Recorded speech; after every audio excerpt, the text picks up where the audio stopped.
Heights is where I was born and raised. It's been a few decades since I've been in the hood. So up here is Soto Street. Soto actually goes right through many East LA neighborhoods in Boyle Heights. I like to say the neighborhood produced three predominant career paths: cops, preachers, and gang members.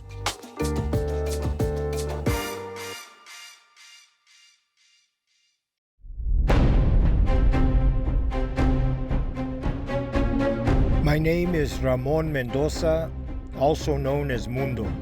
I am a former Mexican Mafia member who once specialized in murder, and I am here to talk to you about my life. Talk about nostalgia. So this was your neighborhood where you did all your running the streets, right? Yes, back in the day, running the streets, doing all the things that gang members do. Every barrio is divided into cliques. Every street gang has cliques that are put together by age groups. You have certain guys that are a certain age that hang around together, and those guys were, they had a certain name. Like we had the older guys were the cut downs and the sharks. Our clique was the Tinies. Tinies Wall was our hangout spot where we would drink, concoct plans to do robberies, etc. The local street gang was known as VNE, for Barrio Nuevo Estrada Courts. As I ascended the criminal corporate ladder, my aspiration and desire was to become a member of the Gang of Gangs, the Mexican Mafia.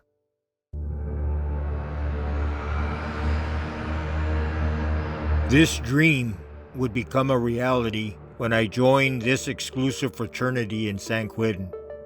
Also known as La M, it was formed in 1957 at DVI, a youth incarceration in Tracy, California.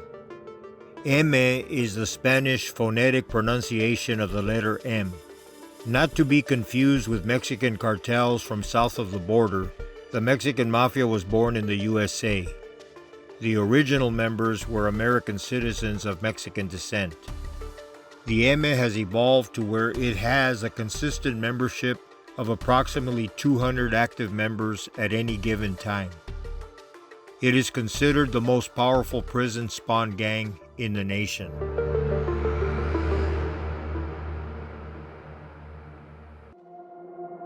Mundo, growing up, when was the first time you were actually introduced, or did you hear when you first heard the word Mexican Mafia?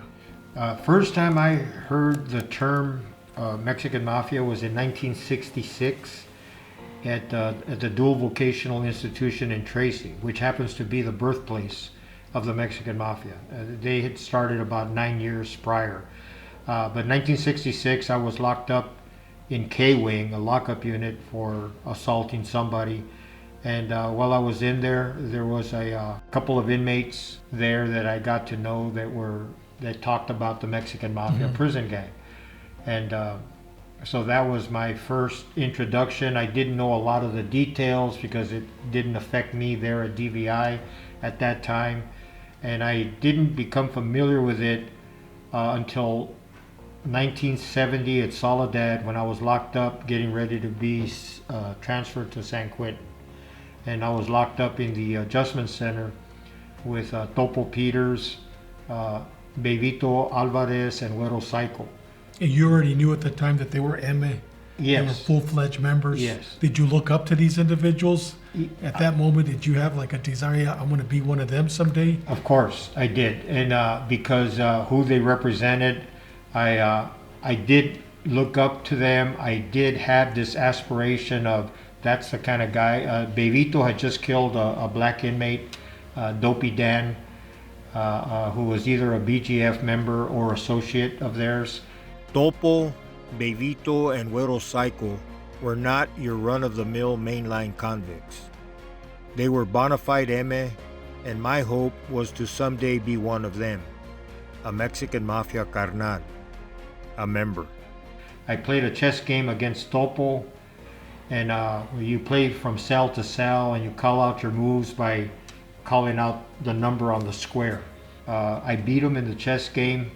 He got angry. I could hear his chess pieces fly out of his cell, So he must have smacked his chessboard and knocked them all over the tier. And I was quiet.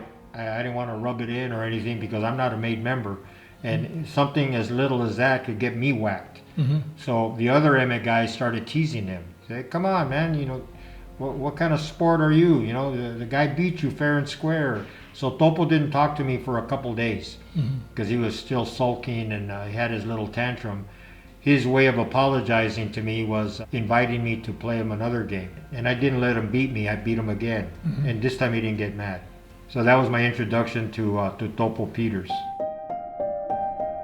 When doing time in prison, you learn how to deal with loneliness. Career criminals were no exception.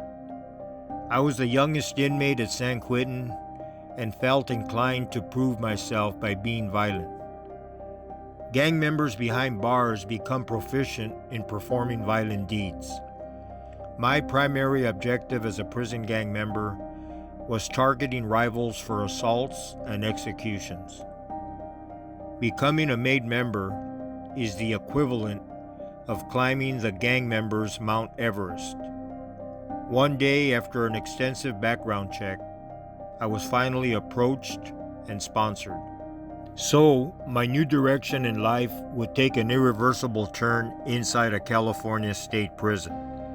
Big Mike Mulhern from Primera Flats and Manuel the Mad Korean and Erva from San Diego Logan Heights were the two men who raised their hands to bring me in. Becoming a Mexican Mafia member, I describe, is like a courtship. And so in prison, conducting deeds for the fellas while they examine your resume, everybody has a criminal resume. And people become familiar with other inmates, what they've done in the past. So I was a proven convicted murderer, been involved in a lot of violence while I was behind bars, showed my willingness to participate and support the Mexican Mafia. And so these were all things that they put together in making a determination as to whether I would be willing to kill for the Mexican Mafia. They're not looking for people who are just able to kill. Like I've said in the past, anybody can kill. My little sister can kill if she has to. But there's a lot of inmates that, yeah, they're all able to kill, but are you willing to kill at the drop of the hat? Are you willing to perform a suicide attack under the gun rail? Are you willing to go after your enemies even if you're outnumbered? So these are all traits that they sought out. And so this is what they saw in me. And so apparently they conducted their investigation as to my background. They circulated my name. What they did in those days is your name was sent to all the prisons, and the members had a way of they would vote either yes, no, or defer to the sponsor. A no vote automatically nullifies anybody's membership. Refer to the sponsor is if you're not familiar with the person that's being recruited, defer to the sponsor was the equivalent of a yes vote. So all the votes that came back on for me were either defer to the sponsor or yes. And so I was recruited. There was no, like in the movies, there was no intermingling of blood or none of that. It was a simple hug. Big Mike hugged me. Manuel shook hands. But you don't make a production out of this. You don't have all the carnales come out, and because you have gang investigators on the gun rail and Sergeant Hankins on the ground floor, and they're always looking for body language to check things out. So if you got all these guys and they're all hugging you and shaking your hand, they pull out their little notepad and they go, "Oh, Mundo just got recruited," or whoever, right? Big Mike directed me to the gym. He says, "Rock on Lou is working in the gym. He already knows that you're made. And just go in there and introduce yourself." They're sending me to different parts of the prisons where other carnales are, other brothers, so they can congratulate me. So when I walked into the gym, Rock on Lou already had this big smile on his face because, we already knew each other and he already knew that I had been confirmed. He hugs me and welcome to the clica, this and that. And so this little ritual played out throughout the prison with the other brothers. So now my career began as a Mexican Mafia member.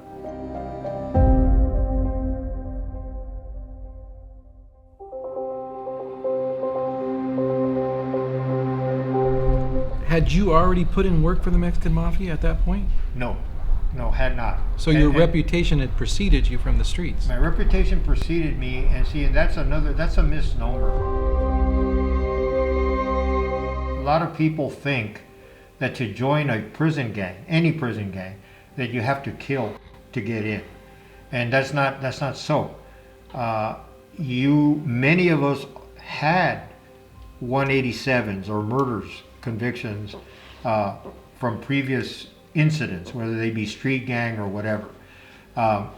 And once you get recruited, you are definitely going to have many opportunities to perform for the organization, and you better be ready to kill, because if you don't, and they conduct an internal assessment, then you could become a target.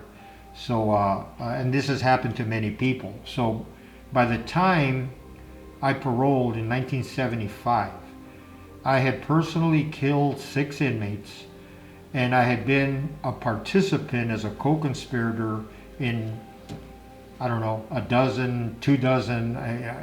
I can't think of the number. I'd have to sit down and think of all the ones where I voted or had some kind of help create a distraction or whatever. Because there is no statute of limitations on murder, I will not talk about any of those, although people in the gang underworld, eyewitnesses that saw what I did and where I did it, they can talk about it, and I know they've talked about it amongst each other, but those cases do not have statute of limitations. Okay, so generally speaking, with those 6 homicides that you're mentioning, there was an occasion that you write in your book, I believe, that you actually had blood on your clothing and you were questioned by the gang investigators. Is that right? There was an incident on Christmas Day in 1972 in Soledad Central, where 2 members of a rival prison gang of the Nuestra Familia were killed in 2 separate wings. I was in one of the wings where one of the victims was killed, and when I was arrested or taken into custody for being out of bounds in that wing, they found blood on the cuffs of my pants that allegedly matched the blood of the Nuestra Familia victim. But there was so much blood of his all over the floor in that wing that there were other inmates that also had blood. So I was picked up as a suspect. There were allegedly eyewitnesses that saw me and identified me as the assailant. I obviously told the investigators that I was not the assailant, and that I had no information to give them about who did that killing. Every street and prison gang has its combative rivals, their mortal enemies. One of our adversaries was the Nuestra Familia prison gang. In the midst of what was a one-sided war, they successfully took out one of our own. The rules and magnitude of engagement would carry on for many decades.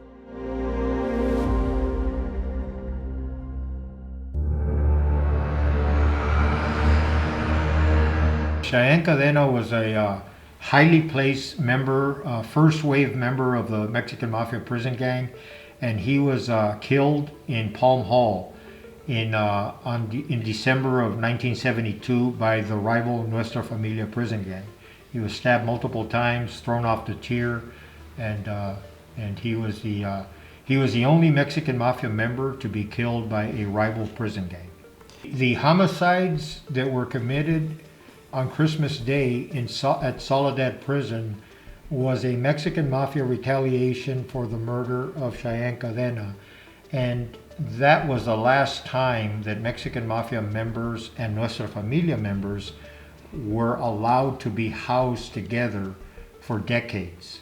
Because of that incident, they made the final decision to separate the 2 groups. I learned that a member of the Nuestra Familia by the name of Woodsy Reyes had been mouthing off from in a lockup unit and boasting about Cheyenne Cadena and how he died. He was saying things like that Cheyenne Cadena had been begging for his life or something like that. So basically he was rubbing it in.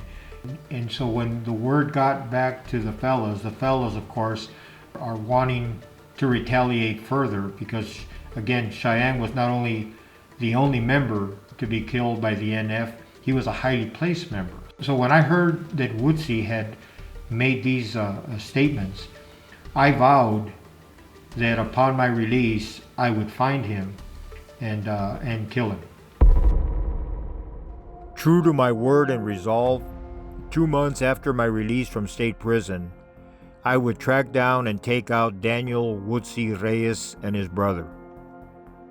Although I was ultimately arrested, charged, and convicted for these homicides, I was never charged or prosecuted for the murders of those 6 inmates when I was paroled from San Quentin. Immediately upon my release, I would meet and hook up with a Mexican Mafia member by the name of Joe Morgan. I became Joe's right-hand man and partner in many crimes. We would be responsible for spreading the M gospel by establishing the Mexican Mafia Street Criminal Foundation on the streets of LA and beyond. Distributing drugs and committing multiple homicides were my constant companions in those days. You could say I was living in the fast lane on a runaway truck with no brakes.